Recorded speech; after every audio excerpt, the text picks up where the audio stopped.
So, given that, can you please share some student outcomes that have begun to break the long legacy of a gap isn't a fair descriptor of achievement that starts off so low in every indicator?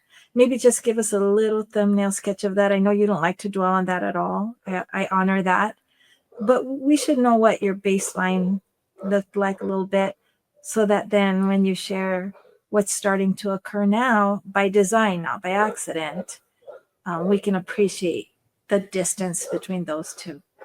Sure. So give us a little baseline. When you got there, So we could roll back to June of 2020, and we're starting to get a picture. I'm starting to get a picture of where I've come, where I've landed.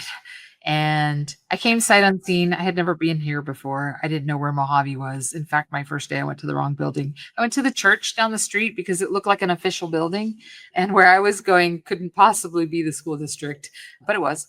And so, part of the first year, you're getting the lay of the land and you're learning. And a lot of people call it their listening tour. I had this amazing advantage that nobody was here. It was closed. We were online learning. And so I kind of had a captive audience with the staff, right? They were already online. There was really no way that they could say, I can't come to a meeting, I'm busy.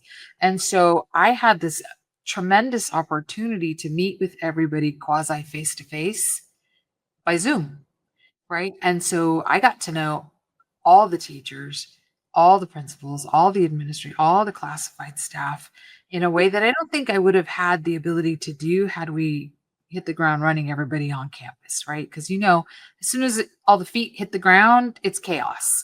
And so this was a more controlled chaos.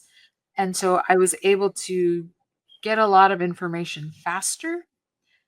And then I had this group of English teachers, maybe mixed curriculum, but high school teachers, and they said, why don't you come up and have lunch with us? Sure. So I went and, you think, oh, this is a setup, right? It's a setup, but it wasn't. And so we went and had lunch together and they just gave me the rundown, right? This is what we're doing. This is what we've been trying to do. This is the results we're getting. We're not getting any results. And we collect all these points of data. We don't do anything with it. And can you help us?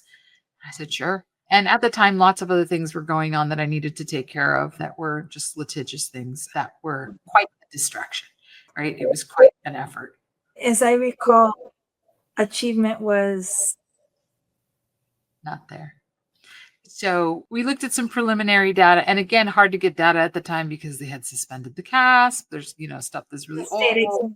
Right. Yeah, it's not business as usual when it comes to collecting or having fresh data.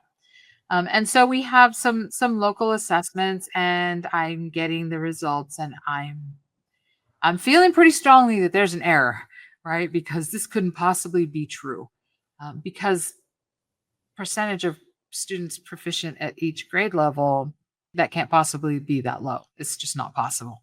But it was. And so we had the majority of our grade levels 0% proficient. And we had some grade levels that were the anomalies and had this amazing percent of proficiency. And then you start to question, well, how's that possible if everybody else is 0% proficient, right?